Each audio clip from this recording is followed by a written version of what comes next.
नमस्कार। आध्यात्मिक संसार में आपका स्वागत है। बहुत सारे साधकों का जहाँ प्रश्न रहता है, जिज्ञासा रहता है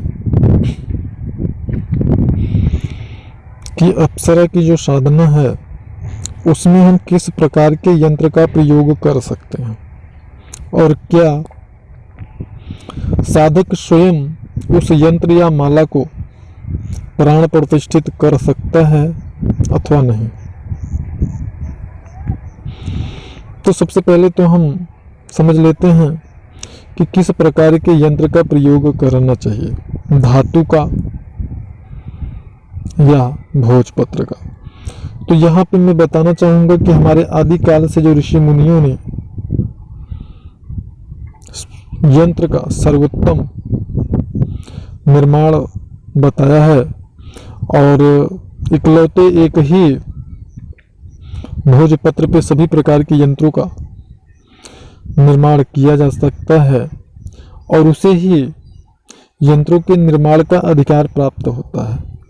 और जो भोजपत्र पे यंत्र निर्माण होते हैं अत्यंत शुद्ध, पवित्र और प्रभावशाली होते हैं। ये तांबे पे यंत्रों का निर्माण,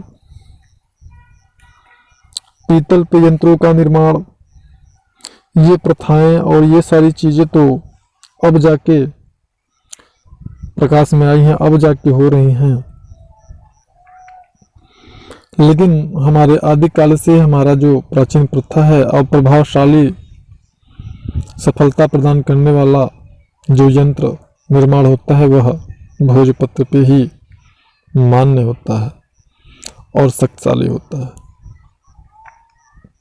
इसका वर्णन हमारे शास्त्रों में भी, जो प्राचीन शास्त्र हैं उन शास्त्रों में भी इसका वर्णन हमें प्राप्त होता है।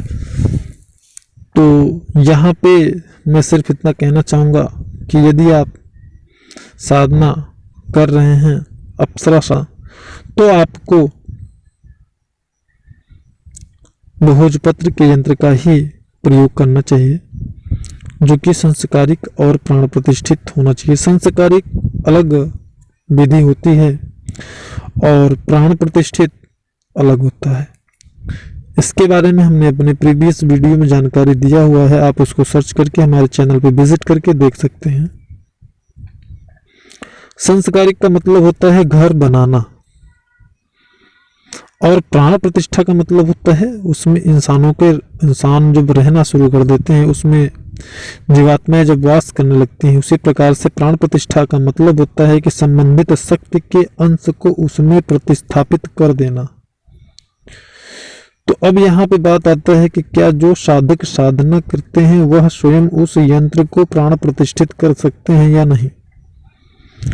तो यहाँ पे ये समझने वाली बात यह है कि किसी भी शक्ति के अंश को वही व्यक्ति प्रतिष्ठित कर सकता है, स्थापित कर सकता है, जो व्यक्ति ने स्वयं उस साधना को सिद्ध किया हो। तो यहाँ पे जो साधक साधना करना चाहता है या करेगा, वह साधक उस यंत्र का प्राण प्रतिष्ठा नहीं कर सकता है। संस्कारिक तो जरूर कर सकता है, लेकिन प्राण प्रतिष्ठा उसका नहीं कर सकता है। तो इसके लिए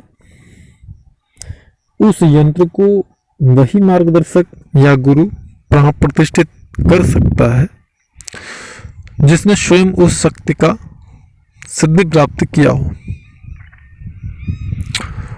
और प्राण प्रतिष्ठा की जो क्रिया है वह कुछ इस प्रकार होता है कि जब वह उस संबंधित शक्ति से अनुमति प्राप्त करता है कि यह साधक साधना करना चाहता है, कृपया इसे अनुमति प्रदान करें और इस पे कृपा करें कि आपकी साधना में यह सिद्ध हो। तो उस शक्ति का आंशिक रूप से वह शक्ति प्राण प्रतिष्ठा होने पर उस यंत्र में वास करने लगती है, जिससे होता यह है कि साधक जब साधना करता है तो उसे शीघ्रता से अनुभव होने लगते हैं, शीघ्रता से अनुभूतियां होने लगती हैं।